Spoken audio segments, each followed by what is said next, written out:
too long ago, the NAACP took to their social media accounts to shout out the 92%. Now, of course, you all know that the 92% represents the black women who showed up to vote for Kamala Harris when she was running for president in 2024. But this is what they said specifically in regards to the anniversary of the 19th Amendment. On the 105th anniversary of the 19th Amendment, we reflect on the hard-fought journey to the ballot box. For black women, that path was anything but easy. Yet, the 92% has consistently shown that our vote is powerful, transformative, and undeniable. Today, as threats to voting rights persist, our community must stand united in fighting with everything we have to protect this fundamental right.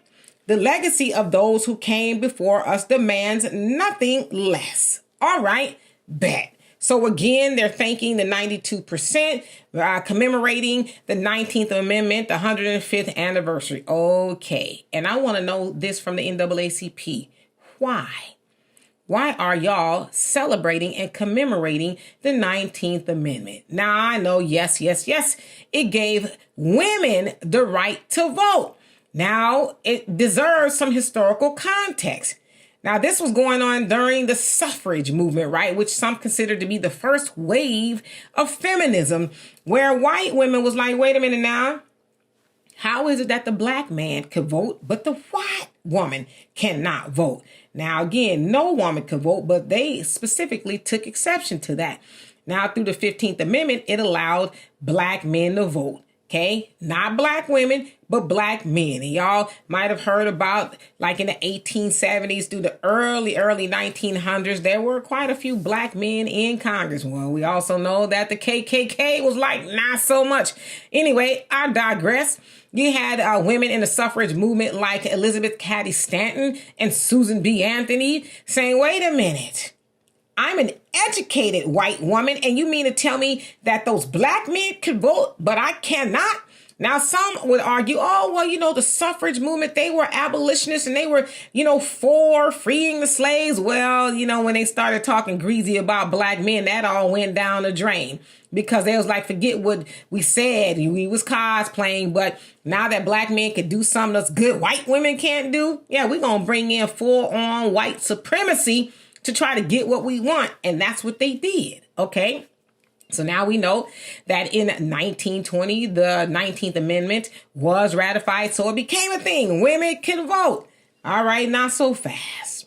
White women could vote as they wanted to, right? They could go to any poll and vote the way they wanted, this, that, and the other. But black women, Black women had to poll tax and all that. They had to count the jelly beans. It was harassment. And a lot of our people were unalived for trying to go to the polls and things like that. But the white woman didn't care about that. The white woman only cared that she could vote. She didn't care that that black woman, was in danger trying to vote. Bring in Fannie Lou Hamer, right? That was her platform. Hey, we are being disenfranchised at the ballot box. So, yeah. I don't understand why the NAACP is celebrating that. But see, they know that maybe not you, but them, they know they don't know the history of the 19th Amendment and that those white women wasn't caping for black women. They were caping for themselves, and they talk greasy about the black man to get what they want. They went to the white man and said, oh, don't you love me? Why would you give the Negro rights, not give me rights, right? I'm sure that's kind of how I went because, it was the early 1900s and that's how they talked and all that other stuff. But yeah, so the white man was like, you know what, Bessie Lou, Susan and Elizabeth, you're right. That Negro shouldn't get the rights that you don't have. And again, once they got those rights, they lifted up their skirts. Like, bam, to black women. It's like, eat my dust. And don't care. So the NAACP is not going to tell you that. But I'm going to tell you that. And the other thing, too, Susan B. Anthony, she was celebrated, right? She was, on the forefront of women's rights and things like that. Again, they didn't tell y'all that she used white supremacy talking points to get it. But y'all remember when they put her on the dollar piece in 1979? Listen, I'm old enough to remember that, okay? I digress. Yeah, they put her on the money because she was such a trailblazer trailblazing in white supremacy. Yes, she was. So if you didn't know, now you know. And shame on you, NAACP, for the foolishness. Anyway, for more insightful commentary, please subscribe to this channel and my channel,